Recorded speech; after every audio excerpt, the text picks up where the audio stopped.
All righty then. So this is September 17th, Tuesday, and it's 2 days before my 61st birthday. So thank you all for joining me. We'll just kind of make this my celebration party. But anyway, I want to just quickly talk about a study that has just been released that I've been aware of. So this was brought to my attention by a dear friend of mine, and I wanted you all to see this because these are things that we've known about for really seriously decades, where there are a lot of different chemicals used in the manufacturing of food products, and many of them are what are called food contact chemicals. And in the study that they are referring to here, which I even downloaded, so I'll just pop that up on the screen real briefly. Uh, this is the Journal of Exposure Science and Environmental Epidemiology. Say that 10 times fast.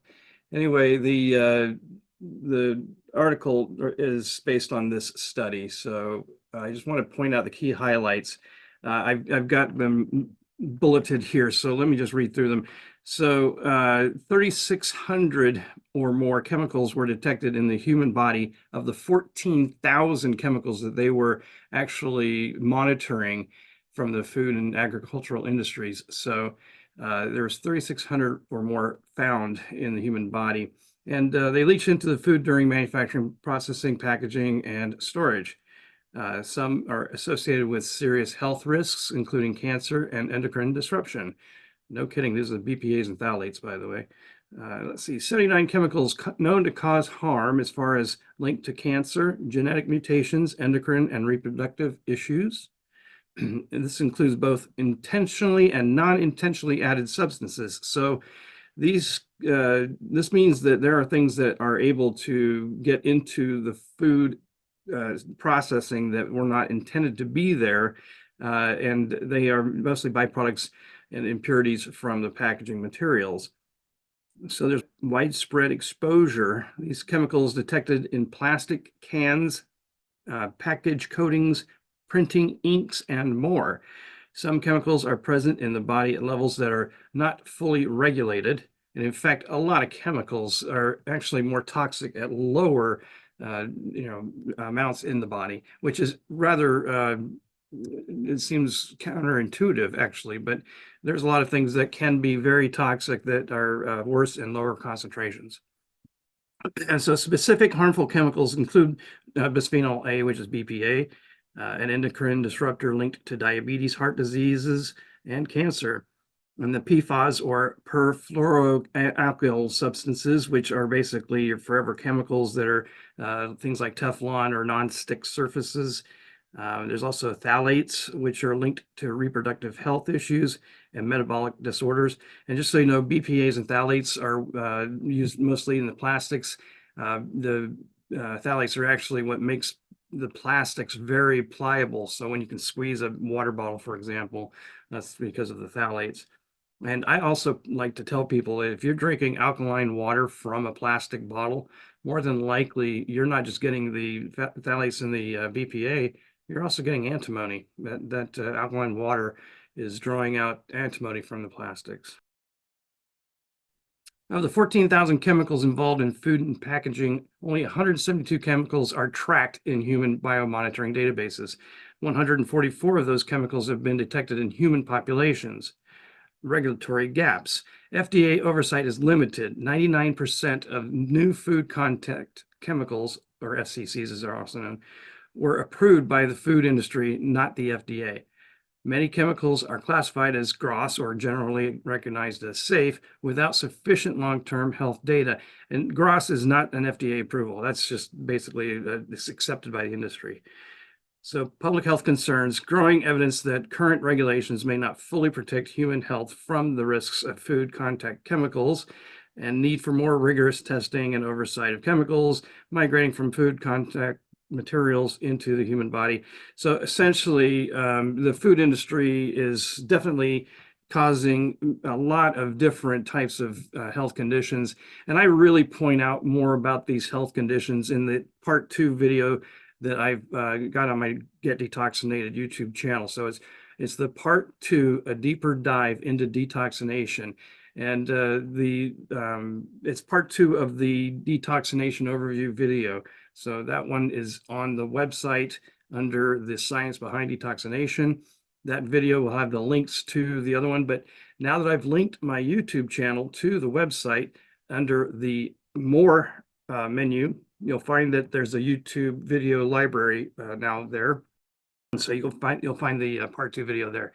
Anyway, I wanted you all to be aware of this. It was brought to my attention literally today. So I'm glad the study was actually published, because these are things that we've really known for a long time. And we know that chemicals can be sometimes even more harmful than heavy metals.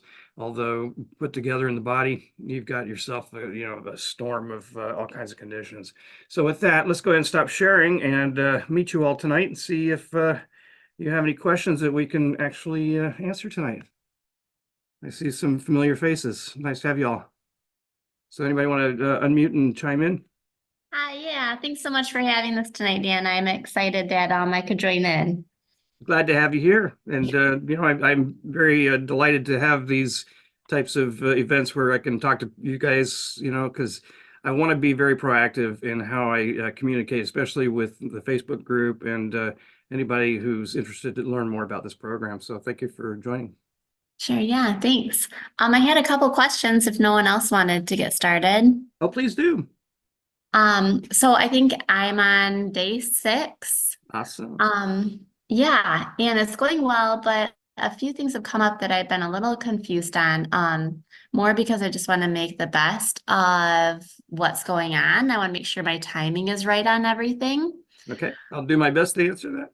Sure. So I'm curious, like with the zeolite, it looks like on your graph that you have that we can start it like about an hour and a quarter or so after the sauna. But is it best to take it right away and then every 4 hours, or best to like wait a little bit before starting it? So my actual response to that is, if you can tolerate anything new added to your stomach after drinking all that water and CalMag and everything, then go ahead and start as soon as you can.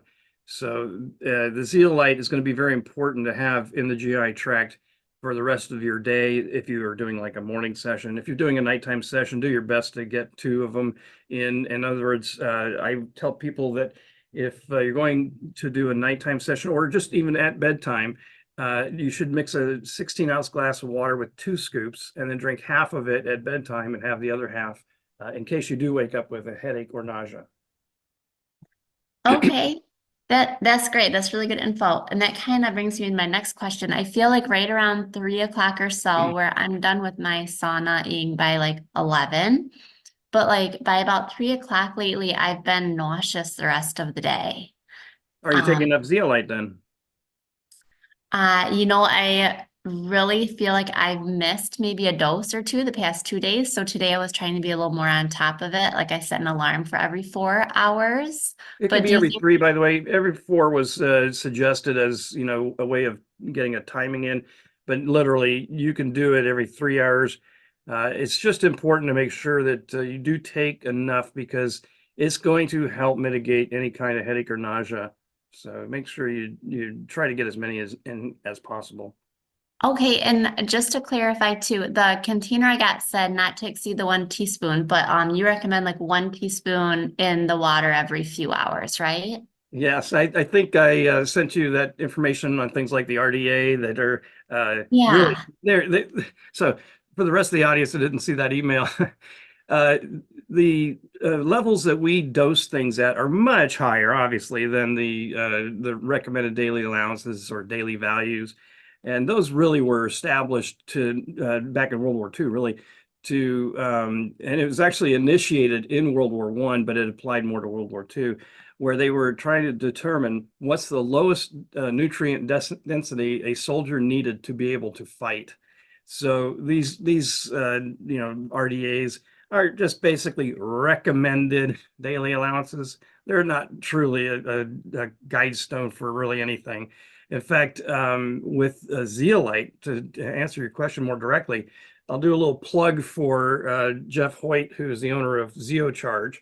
This is a product that I would say is as good as our hyaltrophin brand, but I got to tell you, the cost difference from hyaltrophin versus how many tubs of this product you'll need to do a full 30-day program, it's a huge cost difference. So I even posted that in the Facebook group. I don't want to put it in the video, but I'm going to tell you that I had a nice conversation with Jeff Hoyt, and he had written an article about how it's best to dose zeolite in higher doses, but most people start off with like a half a teaspoon to test it out, see if they're going to have any problem with it. And that's where you get into trouble, because if you take too little, you're going to not have enough to deal with the types of toxins that these things pick up and how they work. This is kind of a topic that's a little too deep to go into on the video. I have written an article in the blog of my website. It's called Zeolite Clinoptilolite, Is It Safe? And so you might want to check into that. But I'm going to just tell you that I asked him, what do you think is too much? What's the highest dose somebody could take of zeolite? And he said, Dan, let me tell you, I took one of these tubs every day for 10 days straight with no problem. And the tub is actually 150 grams or 5.29 ounces. So he did a whole tub every day for 10 days and didn't have any ill effects whatsoever. And I'm sure it helped him a lot, but at the same time, the two of us, because we use zeolite all the time and because I'm doing the protocol, we're not good test subjects for toxicity and seeing how well they remove toxins, but just know that I agree with him that higher doses are better, and it's okay to take, even apparently 150 grams of his product a day, but I would not do it all in one sitting. You might actually clog up the pipes there. Sure. Oh, that's good info. That makes me think too, is it okay to take with food, or is it better to Yes, it try to is. dose it between meals? Good question. I hate for it to soak up all my food or something instead of. So this is why I love zeolite so much. Zeolite is actually the only binder I've ever seen, with the one exception of French green clay, which is technically a better binder than zeolite, but finding a good source of French green clay right now is really difficult. I have been on this journey for a while to find it. Just because I'm tired of arguing with people about zeolite. The French green clays are actually even better, but they don't actually do the same thing that zeolite does that I really like. And that is the fact that zeolite has in it some very good minerals. So it does contain things like calcium, magnesium, sodium, chloride, zinc, and other things. And because of how it works, it has a higher affinity for the higher atomic weighted elements. That the higher atomic weight of mercury over any one of those minerals is going to mean that through an ion exchange, it's going to release these good minerals into the body in order to pick up these bad elements. So there's always an ion exchange going on. And this is actually partly why the issue of why you need more of the zeolite. And I want you to read about that in the article. It makes more sense in the article. But the reality is that all of the animal studies that were ever done with the zeolite was put into their food. So the control group of animals versus the study group of animals was quite startling, because the study group of the animals that were fed zeolite with their food had higher nutrient densities than the control group. So it's perfectly safe to take with food, unlike activated charcoal, which has a propensity for picking up minerals. And so I don't like it for that reason. That's why we only use it once per day. But there's other things about the zeolite that I've talked about in plenty of other videos, but just know that the beauty of it is it has the ability to do both adsorption, which is where the toxins will cling to the surface, and it also does an absorption with the ion exchange. This is like a sponge where the toxins are drawn in because the zeolite has a negative charge, and it picks up positively charged toxins and draws them in and encapsulates them in the cages. And literally, the only way that zeolite will release those, like the heavy metals and the bad chemicals and stuff, is if the body was heated up to 752 degrees Fahrenheit, which is 400 degrees Celsius. You'd have bigger problems if that happened. Also, I've seen studies where they've said that, oh, the stomach acid is going to force the zeolite to release, its heavy metals and things. And in reality, the study that this article points to says the exact opposite of what this guy is claiming in his article. So I've read through it. I've had ChatGPT read through it. We both agree the guy is actually misinterpreting the data, to put it nicely. Sure, good. So it doesn't really make a difference then, really, is what you're Nope. saying. There's no, In fact, the best time to take zeolite is 30 minutes after a fatty meal. And that's because the bile acids are being filtered. And this is going to go into another long-winded dialogue, but just know that the liver is unable to process most man-made chemicals and a lot of these heavy metals that should never have been injected into the body. So the liver, when it can't deal with something, the way it rejects them back into the system is through bile acids. So the bile acids are produced and stored, and then they are used to be able to, and that's in the gallbladder, by the way, but they're used to break down fats and oils while you're eating. So the food that you've eaten may have a lot of fats or oils. So the bile acids are there to break those down, but they recirculate through enterohepatic recirculation from the liver back into the small intestine. And when they do that, the zeolite will be there to pick up and filter these toxins that the liver was unable to break down. So it's actually helping to filter the liver as well. But there's one other thing that I like about the zeolite, and that is the fact that it's also improving food absorption, because it's going to be down in the villi, which are these finger-like protrusions that have the blood flowing through that pick up the nutrients from the food that you eat. And so when the zeolite is down there as well, it's actually filtering or chelating the blood, and it's also helping the food nutrients to be absorbed better. So it's got a lot of benefits. That's why we use it so much after a daily session. wow. I I hope I have, answered your question. I have one more if anyone else wants to chime in first, though. Go ahead. Anybody want to chime in? Go ahead. Go ahead. Yeah, ask Hey, your question. my last one was similar to that, but I know the iodine is going to help you sweat if you want to take that. And then I remember that L-arginine was something you had recommended kind of in your book too. I wondered when a great time to take either of those would be, like with the L-arginine with the vitamins and the iodine in the morning, or Yeah, the L-arginine is something that I recommend for people who really do have a problem with exercise. It is, to me, a biohack of our protocol, not a requirement at all.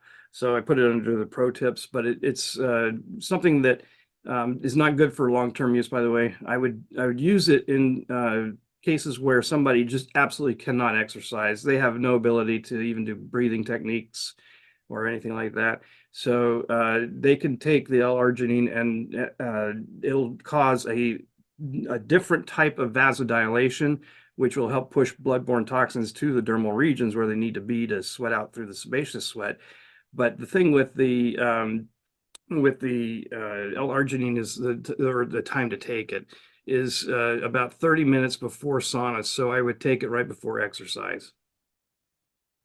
okay, thanks. And then the iodine as well.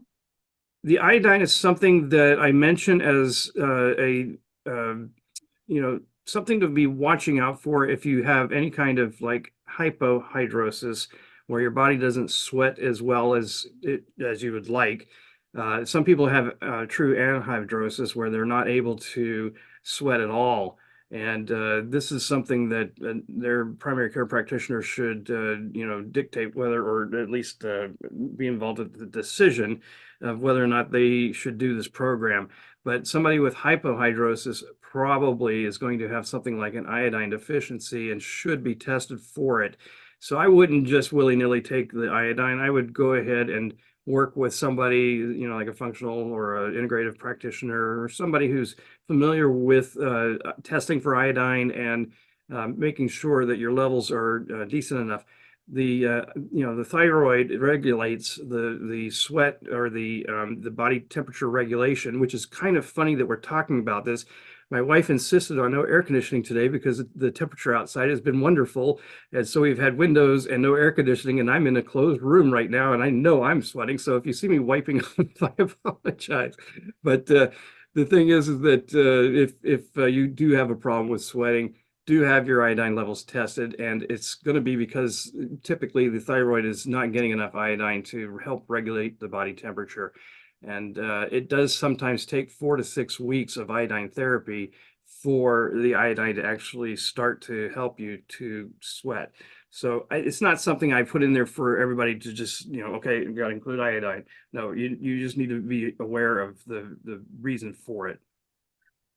Oh, okay, so it's not necessarily good for everyone. Maybe I misunderstood that. Yeah, and it's possible that I need to make that more clear.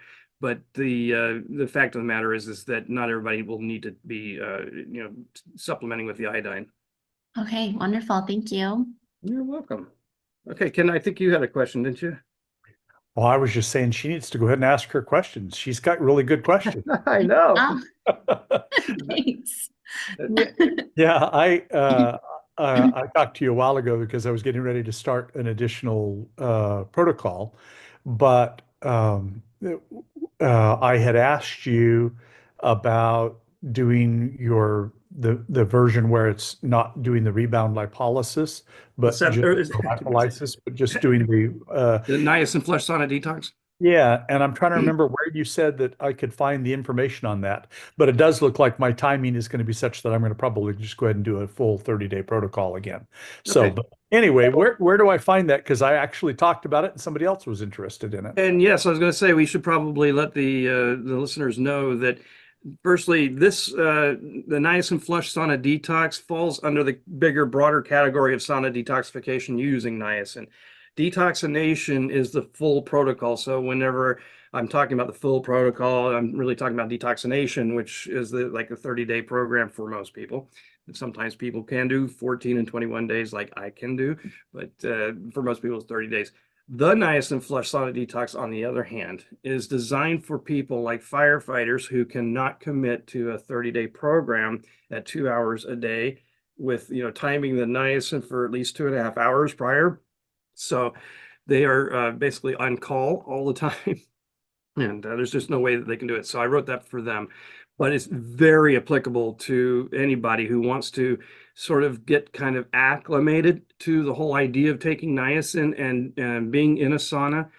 Just to point out the fact that there was always value to the flush in the original Hubbard method. So we kind of eliminated that after, you're taking niacin and then 2.5 to 3 hours later, you're going to be in the sauna, which means that the flush should be long gone. Although I've seen situations where people have taken niacin at the regular time and we're flushing for maybe 3 hours. Or also I've seen people who've taken the niacin and didn't start flushing until maybe 2.5 to 3 hours later.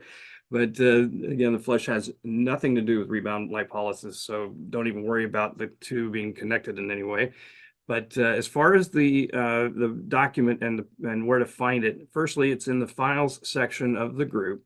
And secondly, if you've purchased the book or the protocol guidebook, or you've got the Kindle version or anything like that, you can register on our website at getdetoxinated.com/register and provide a proof of purchase, but like a photograph of the book or a screenshot of the Kindle.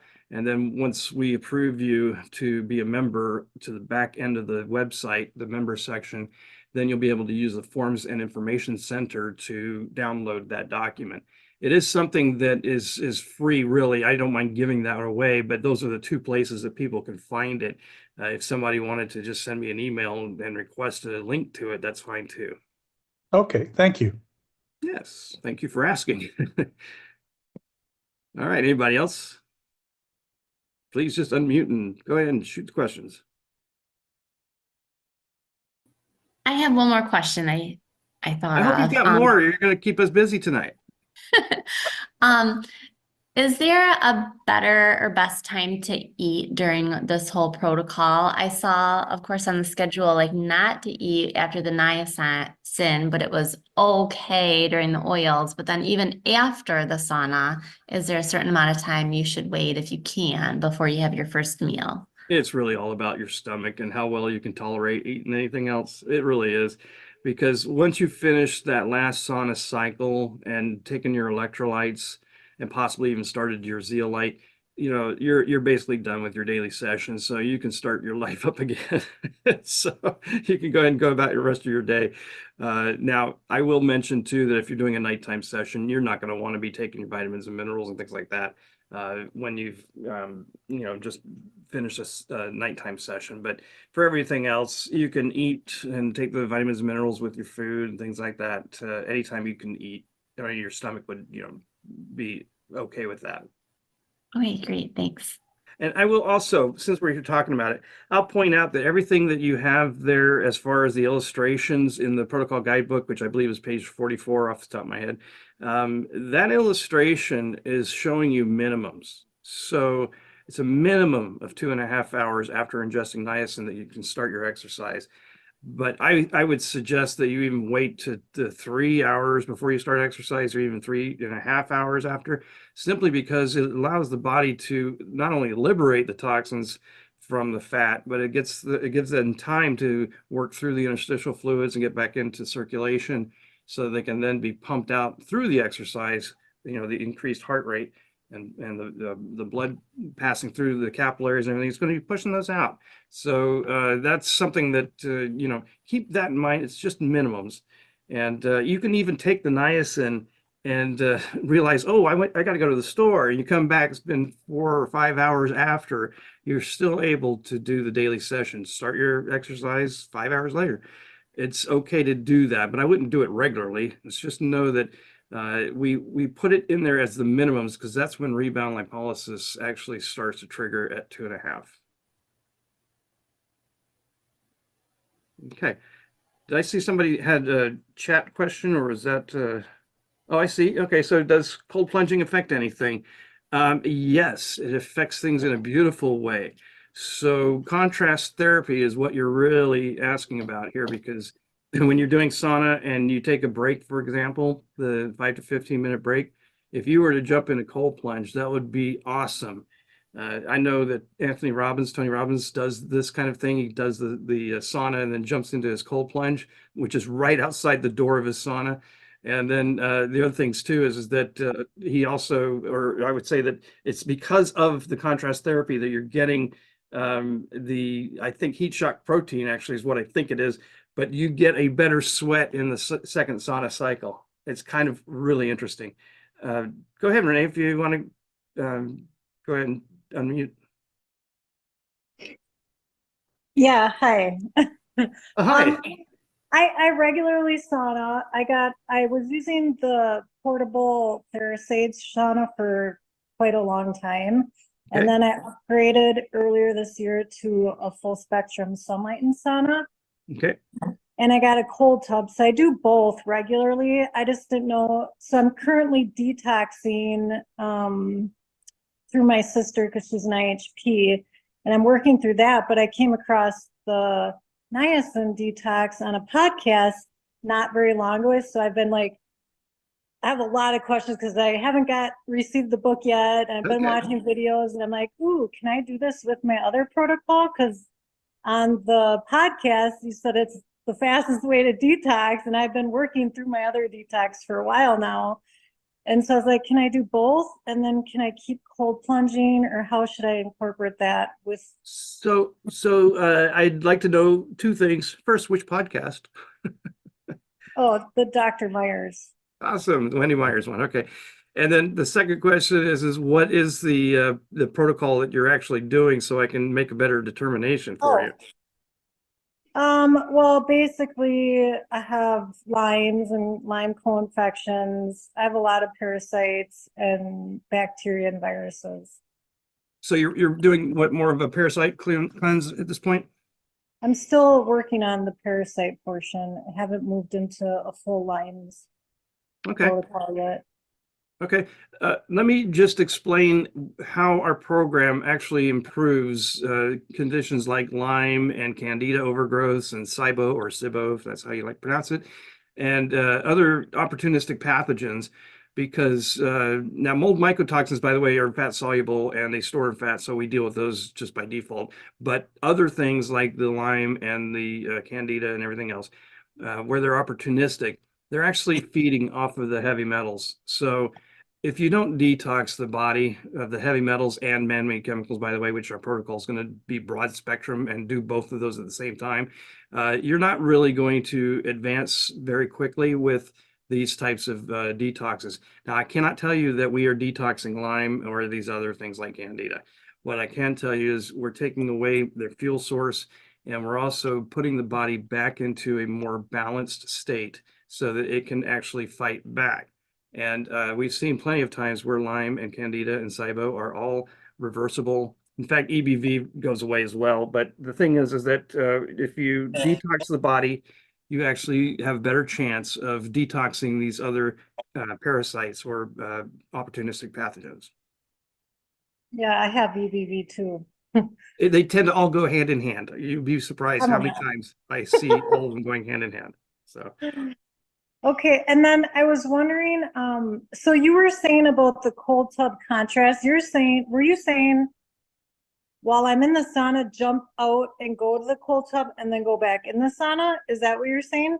Yes. Now it's done like this. So our protocol, you're just now, learning about the protocol. So our program has about 75 total minutes in an infrared sauna. All bets are off with a dry sauna. They're usable, but it tends to be more like 6 sauna cycles.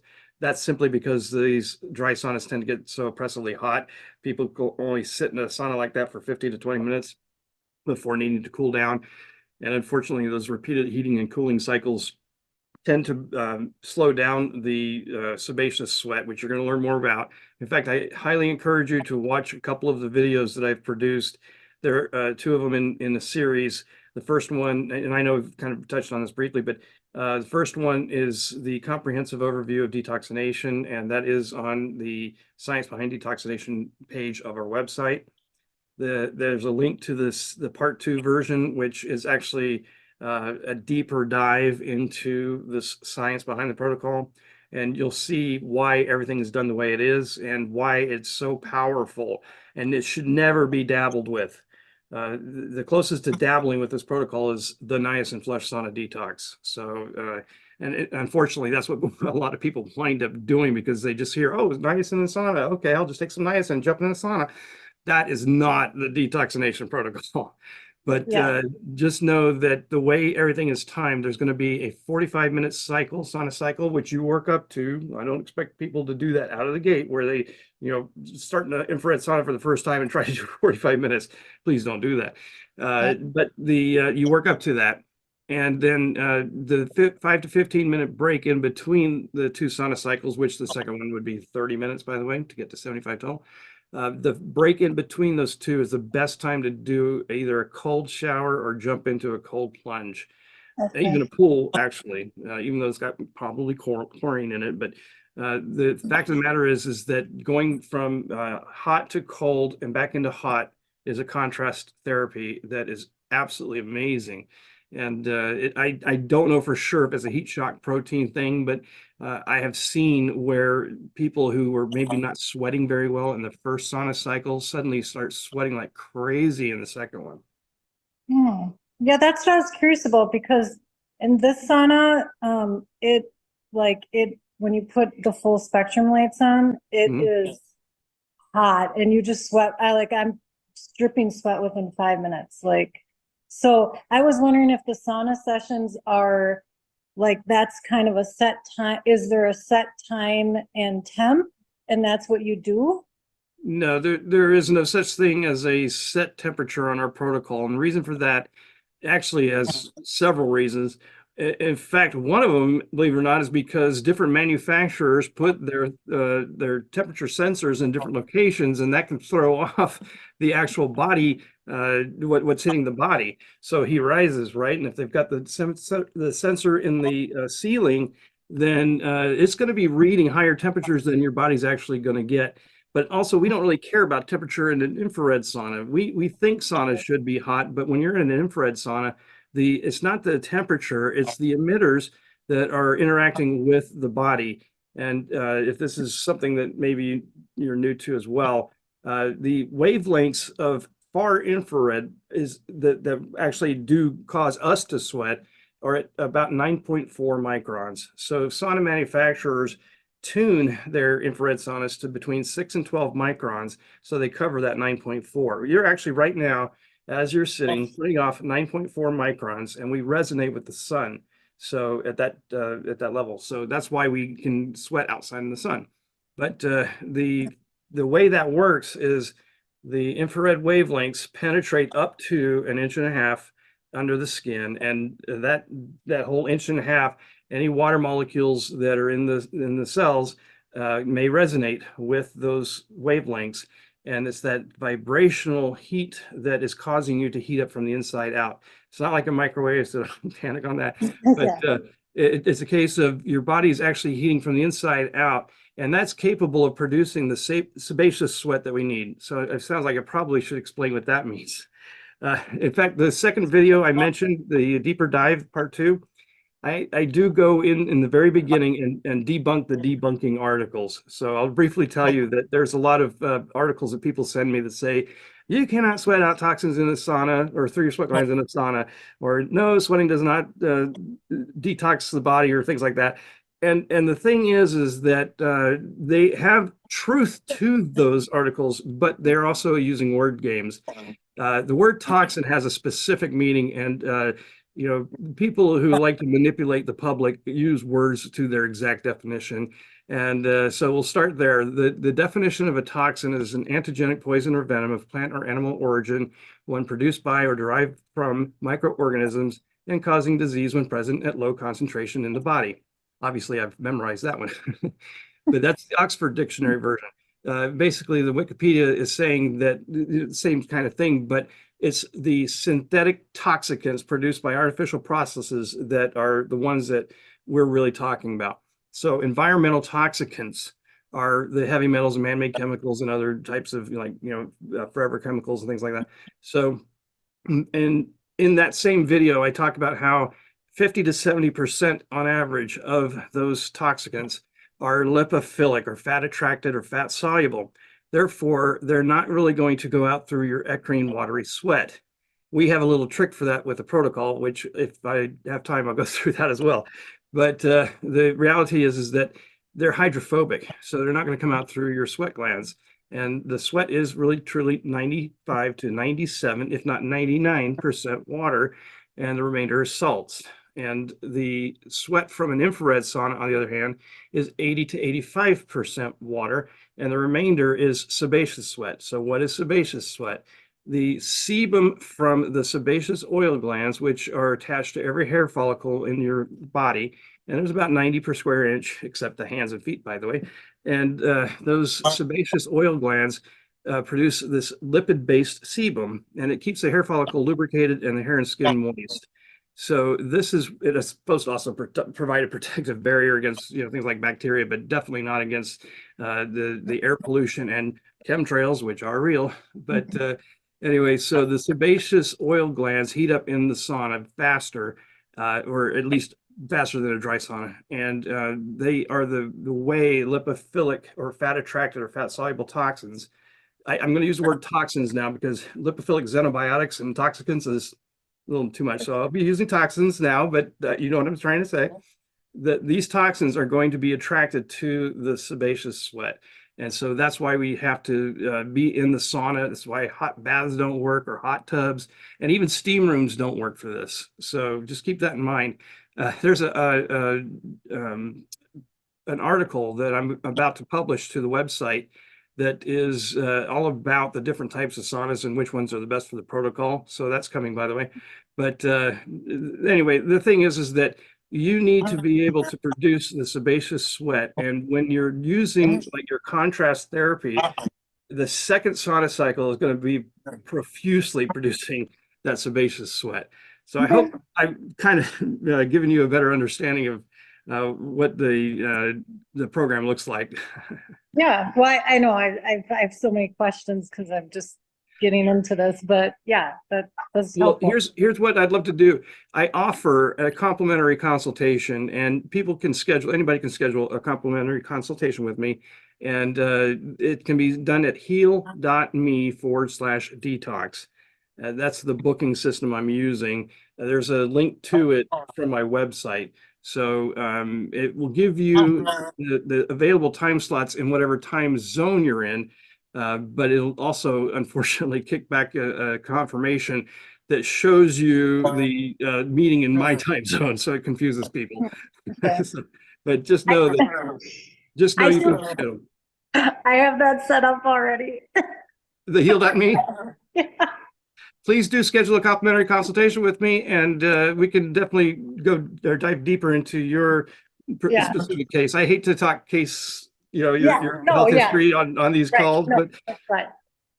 anyway, I'm glad you could join us. Yeah, I have it set up, I think, for tomorrow to talk to. Then this happened. Oh, I see what you're saying. You already have been there and Yeah. scheduled. Wonderful. I look forward to talking with you more than at that time. Yeah, like same. But anyway, thank you. Thank you for all this info. Please try to watch those videos beforehand. So if you got the confirmation email, the link to the first video is there, and then the link to the second video is in the description of that one. Okay. And they're both about 48 or 49 minutes long, but I think they're worth the time. Yeah, I'm actually pretty sure I listened to the first one, to be honest, while I was in the sauna the other night.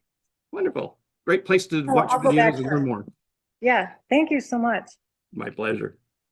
Anybody else? Go ahead, unmute. Hi, Dan. This is Renee. Can you hear me? Yeah, hi, Renee. You did have your hand up the longest, so It's okay. I'm still kind of new to all this, but I have kind of off the subject questions, and that is, trying to figure out how I can make all this happen. If I'm would like to work with you for the month, at what point does it make sense to do that? For example, like I have unique needs. Obviously, we all do. Would it be like you get a session to like strategize, you and I strategize like an overview, and then figure out when I physically start, or does the coaching start like once you have everything and you're at your optimum niacin dose, and then we kind of go for, I guess I just kind of want to get an idea of like if I'm able to do this, like the timing of when the coaching is the best and all of that, if that makes sense. And then I have a couple other quick questions. Oh, I'm so glad you brought this up, because I've heard a lot of other people misunderstanding what my coaching is like. We're at such a ground floor level with this since I published the book in 2019, and then as we were trying to get our momentum built up, COVID hit and all the lockdowns and everything like that, and so it's been a case of without a marketing budget, I'm doing my best to try to get the word out. So I'm really giving away a lot of my time to help people get through this and just get the word out that this exists. So when you engage my coaching, especially in this ground floor level type of time frame, it is unlimited support. So you engage my services today, I work with you every time you go through the protocol. And it is a lot more involved than that. We'll do a training, orientation training meeting, which, by the way, it's for those who've wondered why it's called an orientation training meeting and not just a protocol training meeting, because when I used to have centers, I would have to take people around and show them how to use the equipment and say, oh, look, there's the shower over that way. There's a bathroom that way. I'd have to give them an orientation type of overview of the center, but that stuck. So anyway, it's an orientation training meeting. The Zoom meeting lasts about 90 minutes on average, and we go through in the first hour the protocol guidebook. It's an updated protocol guidebook that is essentially chapter 3 of my book. So Yeah, I bought that. Yeah. And so the updated protocol guidebook will always be the most updated information. Anybody who owns the book or the Kindle is able to register for that free. I think we already talked about that. Anyway, so once we go through the protocol guidebook and answer every question you possibly could have, we then go into the workbook. So there's a Google Sheets workbook, which is a log sheet and a symptom survey. Excuse me, I'm losing my voice, but it's a symptom survey that you do pre and post detox. So you can get a score that ideally when you finish doing the 30-day program, 30 days later, you do the symptom survey again. and you actually should have a lower score. And it looks like my voice is back. So anyway, that's part of it. And also, there's a few other things that are informational, and beyond that, then when you get started with program, and I will be helping you to make sure you've got all the right equipment or tools or supplies and things like that. From there, you'll be able to always ask questions, and I show you the best way to do the communication, by the way, because emails kind of get a little bit lost, and so we do there's a specific page in the workbook that you'll be asking your questions, and I'll be responding to each question. But anyway, so anytime you have questions, you can always ping me with those. And then, if you want to set up any Zoom calls with me, I'm more than happy to set up Zoom calls. With the amount of clients I have working with me right now around the world, I don't do daily meetings. That's something that is just totally impractical. But for the most part, once you get the hang of this, it's not something that you're going to need to have a whole lot of my attention. But I will tell you, there are so many different conditions that are out there that you cannot just follow the protocol from the guidebook or from the book straight. You really need to have, if you have certain conditions, you really need to have the protocol tailored. And this is why I do what I do, because we've been doing this since 1982, and we know what kind of conditions require what kind of tailorings and what works well with the protocol. There are certain things that we may add. There are certain things we may subtract from the protocol. And so by working with me, you'll get the best detox you can possibly get from this program. I will also stress for the people who are new to this that we've been doing this for so long that we have 15 published studies that are available online. We have several other studies that aren't actually something you can find online. They were way before the internet. But the thing is that the studies have always shown that the average body burden reductions are about 1/3. So keeping that in mind, this is not a one and done type of program. I wish it were. Everybody wants a magic bullet or, take a special pill and be done. But typically it should be done at least twice. And I would suggest most people do it 3 times in this day and age. We are being so polluted, people. In fact, that article I just talked about at the beginning of this Zoom call was, a prime example of how polluted we're getting. But anyway, this program is something that you should just expect to do more than once. And I'll give you some examples for those who've had gadolinium from MRIs. You can guarantee, yeah, you're going to need to do this protocol at least 3, if not 4 times. And I've actually had some who've had, for example, 32 gadolinium injections who have done this program 3 times dabbled, then 5 times with me, and then I think it's been another 3 times that she wanted to just continue to do it. It became part of her lifestyle, and so she's done it so many times. But it becomes something that you really feel like each time you go through the program, there's always some additional benefit. And it is something that I can understand how she would want to do that to get that gadolinium out of her system. But I took her from being bedridden and disabled. There it goes, bedridden and disabled, and really literally just wanting it to all end, to being able to dance and do all kinds of amazing things now. So it's just amazing what this program can do, and I want the best for everybody. So I basically charge. In fact, if you look on my website, it's $4.99 for the retail price. But if you're a part of my group, join my group. The same name as my book, Sauna Detoxification Using Niacin. There is a discount code for $100 off, because I know people who have joined my group have probably tried everything else and exhausted all their resources. And I'm really quite aware of that problem. And so I try to work with you as low as I can. So $3.99 is my lifelong fee as long as I'm doing this. That's awesome. And that leads me to my next question, which is a little off the subject, but since I'm not a social media person, I'm not on Facebook, I don't do all the social media. I know that's probably considered weird, but anyway, I have my reasons. I would love to see how I can connect with, because I'm still figuring out how awful the gadolinium has been for me, because it's been almost a year ago. I had 2 almost back to back, like within a couple weeks.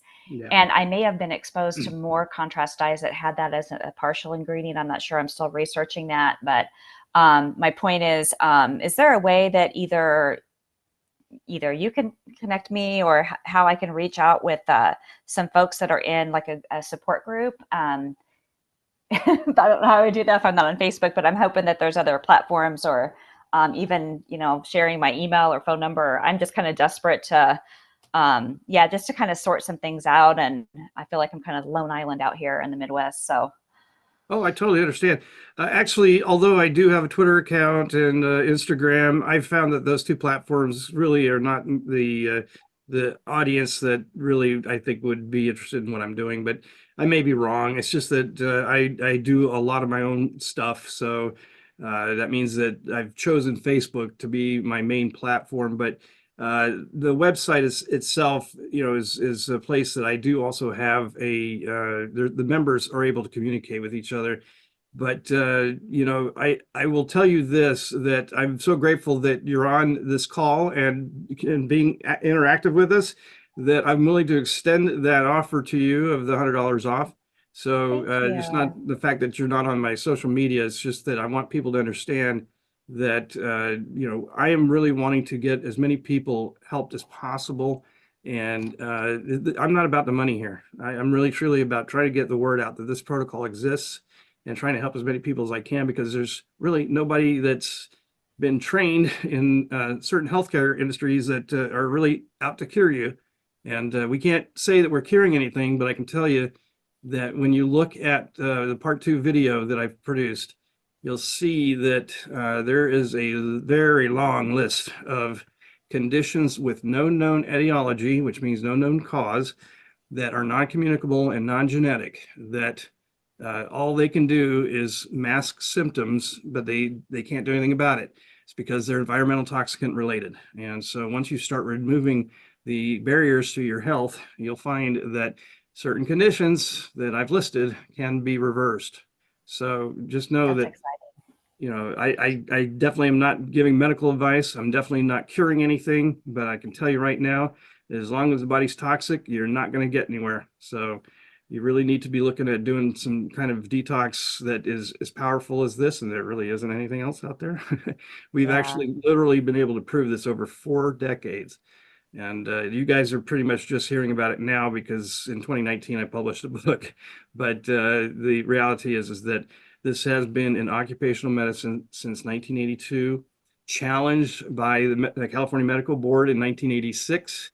The California Medical Board reviewed a 50-page response letter my father provided them, and they closed their investigation, told him to carry on, and then the next thing we knew, the state of California became his largest client. And if anybody's interested, the 50-page response letter is published in the back of the book.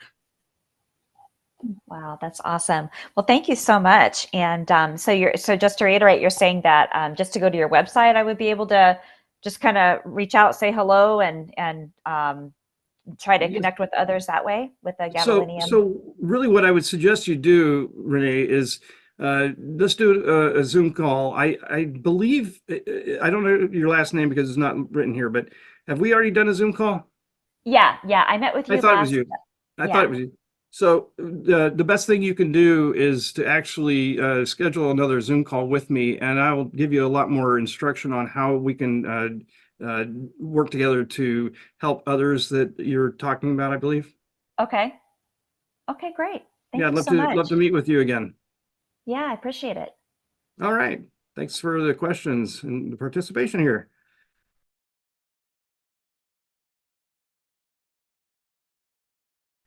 And then one of those last times I listened in, you mentioned choline,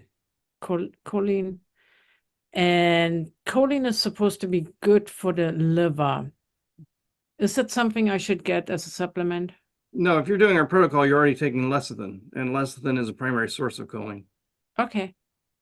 Yeah, that in fact kind of leads back to what I alluded to earlier about lecithin. It is an amazing material for this program. It is an emulsifier, so it breaks down the fats and oils like, bile acids would be doing, but it does it ahead of time. And then the other thing too is that as a primary source of choline, it supports the cell membrane health, and also that's needed because of the fact that we're actually bringing toxins through the cell membrane. And as some of you may not understand, the cell membranes are a lipid bilayer. So regardless of whether they're fat cells or not, they have a lipid bilayer, which means that fat-soluble toxins can store in any cell in their membrane. So we need to support the cells. And we also, for that reason, use a lot of omega-6s, which throws the omega-3/6 balance off, but that's during our protocol. You want that.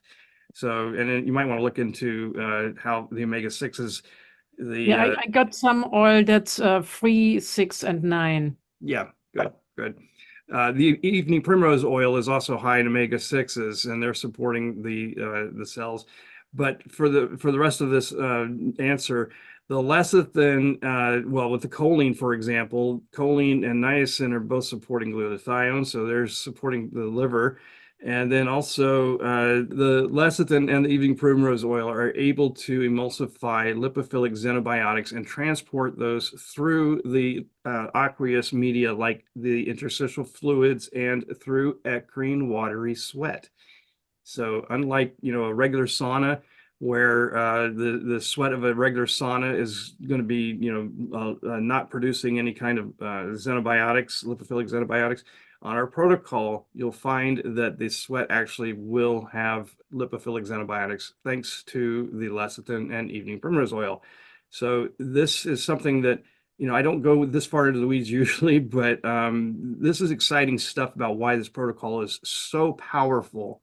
And it's got so many different things that work together synergistically to help people to detox. And I did put a document recently in the files section of the group that explains how all of these synergistic elements work together. It's worth looking at. But so I think as far as your answer, I probably did answer. If I didn't, let me know. No, I think you did. Okay, good. Yep. Well, thank you very much. Oh, my pleasure. I actually, like to make sure people are not just getting a simple answer. I like to make sure that there's details behind it so more people understand how this program is so powerful. Okay. Can I ask one little tiny question? Absolutely. Thank you. I appreciate it. I'm ready with everything, but I've been trying to titrate up with the niacin. Okay. And I'm at 300, is that milligrams per? Yes. Anyway, I'm so anxious and like all in and ready. Like tomorrow, if I went to 400 and then boom, next day 500, I'm good? Or is it a thing where no, if you could get too much too fast in your system? I just was a little bit. If you're tolerating it, it is okay to go even from 300 to 500. If you're tolerating it, just fine. But I like to go low and slow. When you say tolerating it, what is, because it's not fun for a moment and then, Sure. or for a little bit. But when you say tolerating, is there other symptoms I could, besides that crazy burn, like? Well, let's talk about hives. If you're not getting hives, if your stomach is not getting knotted up when you take the doses, those are kind of ways to know. But for the most part, it's also body mass dependent. If you can take higher doses of niacin, it's okay to increase like that. But that I would suggest that if your weight is less than 200 pounds, that you just stick with 100 milligram increases. And it's important to also know that there is that target niacin dose that is the one that actually is where we know for sure your body is triggering what we need, the rebound lipolysis or lipolysis, as I've been known to say in the past. So the rebound lipolysis is something that triggers more around 10 milligrams per kilogram. But we do find that most people will trigger around 500. So that is why that is the starting dose of the 30-day program, not what you would start taking. So okay. And it's not bad to say tomorrow I go to 400 and then jump into the next day. Right. That won't throw me into, okay. Yeah. Okay. I mean, that would if be I die, interesting. so long, farewell. I was trying my best. Do you know that nobody has ever died from taking niacin? That's so good to know. But yeah, it's a freaky feeling. It's a freaky feeling. It So is unique. It's very unique. There's no other vitamin or mineral I've ever seen that can actually my do sister that. went to the ER with that reaction like 10 years ago, and we laugh at it all the time because Well, you can start off by taking too much. Unfortunately, they sell 500 milligram flushing niacin in the stores, and I think they do that on purpose to scare people off of it. Oh. Most people should start at 50 milligrams. It again depends on body mass, but the fact of the matter is they sell only, it seems, 500 milligram sizes in the stores. You have to order online to get the lower dosed ones. Of course, our kit has the 100 milligram, 500 milligram, and 1,000 milligrams, so you can accurately dose. And Yeah. that was the next point of this, was the fact that not only do you have a target niacin dose to deal with, you also have your body's built up tolerance to the niacin, and you have to overcome that every day. So, most people will increase by 100 milligrams a day, but that's just to overcome the body's built up tolerance. Okay.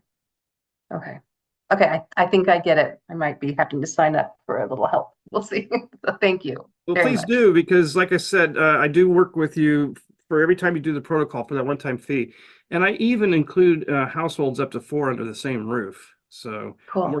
I'm working with Ken and his wife, it's the one-time fee. And every time they go through the program, we set up a new workbook for them and make sure that there's no questions, because if it's been too long, you might forget something. But anyway, it's a case of I want to help people get through this and get the best results they can. And depending upon how big you are, after a while, I titrate up by 500 milligrams. Wow. Wow. And I still have a hard time getting it to flush. Really? What did You you? don't need the Wow. flush though for the protocol. Yeah, you don't need the flush. You need the rebound. The rebound. Right. He When you keeps is telling there me a that. thing that you're rebounding, or is it just the body? When do you know it's rebounding? The only way you can really know for sure, well, let me not say the only way, but one way you can tell is that during the setup of the rebound, your body's producing less ATP energy. And it's all pointing back to this chart, which is going to be hard to see on the screen, but this is the rebound lipolysis chart. And Oh yeah, I during took a screenshot. Yeah, okay. Yeah, so during this setup in the first 2.5 hours, my finger's going the wrong way. There we go. Camera's got me backwards. So during the first 2.5 to 3 hours, your body is producing less ATP energy.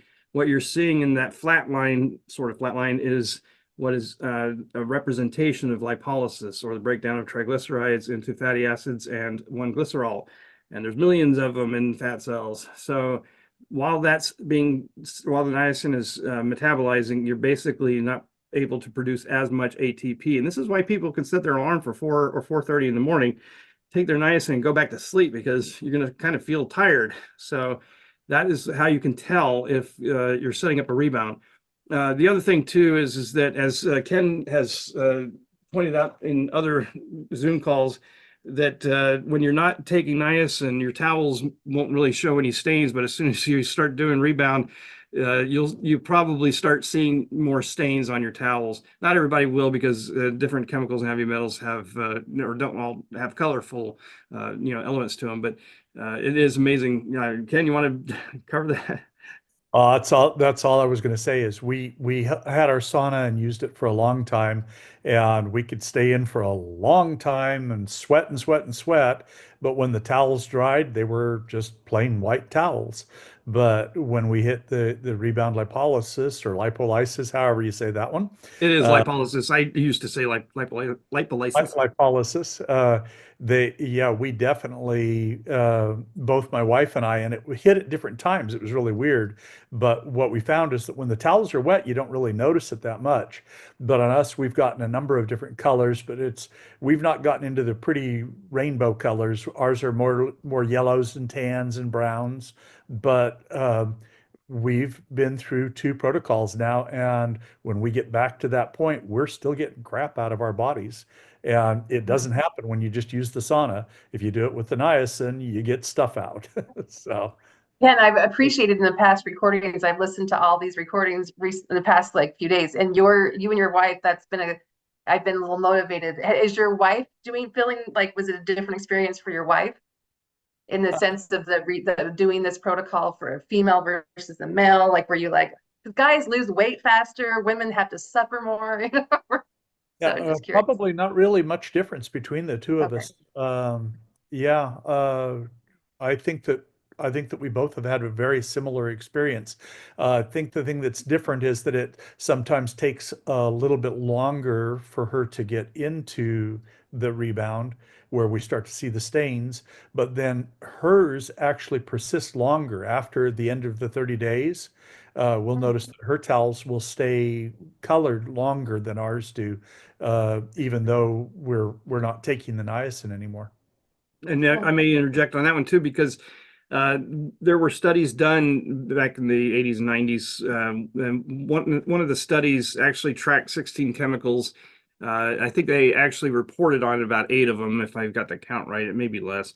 But what they found was that after a 30-day program, the body continued to detox, and it was actually identified as the metabolism is being reset, and the body is able to actually deal with toxins better once the dams have been broken.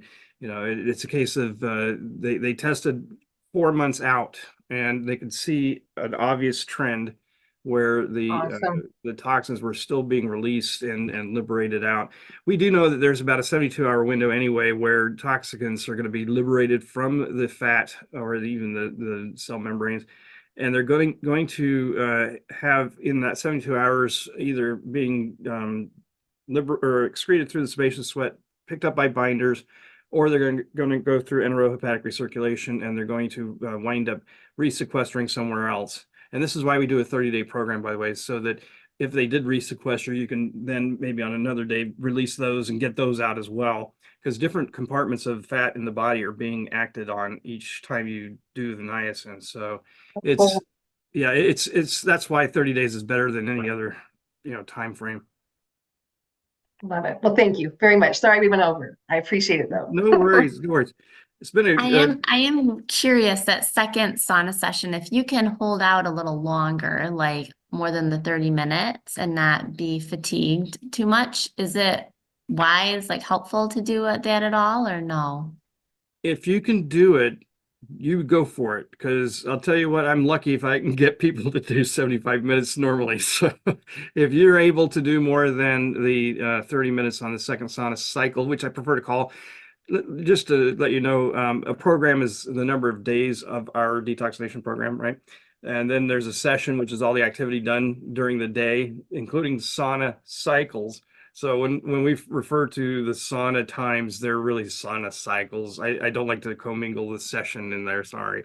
But if you can do a second 30-minute sauna cycle or actually do more than that, go for it, but don't overdo it.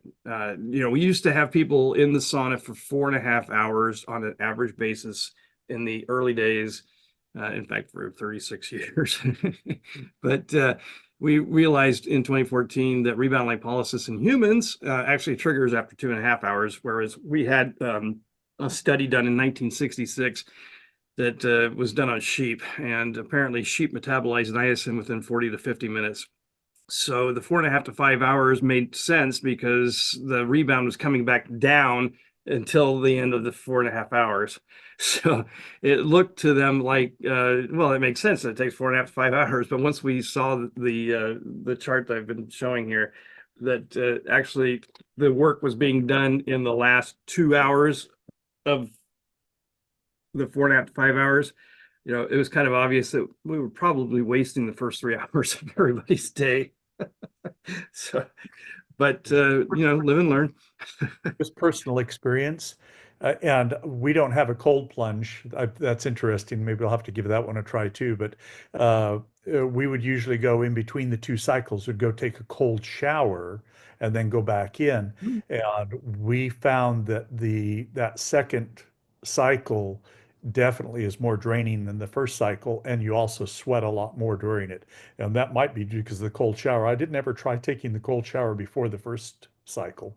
I've not seen that makes a difference, other than maybe you're washing off some toxins before you go in, but it doesn't seem to work that way. Yeah, but it definitely has an impact because the amount of sweat definitely increases. We actually have a scale next to the sauna. And just to make sure we're hydrating properly, we'll weigh in and then weigh out, and then we'll weigh out again after the second cycle. And that is very helpful to see.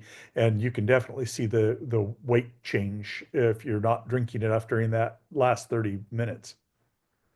That's right. I do think at this point, though, we ought to just consider wrapping up. It's actually been an hour and 15 minutes that we've been on. So one of the longest I think we've ever done. Anyway, guys, I am so grateful that we've had this time together. Yeah, thank you. And Thank you. thank you for joining me on this one. And everybody have a great rest of your evening.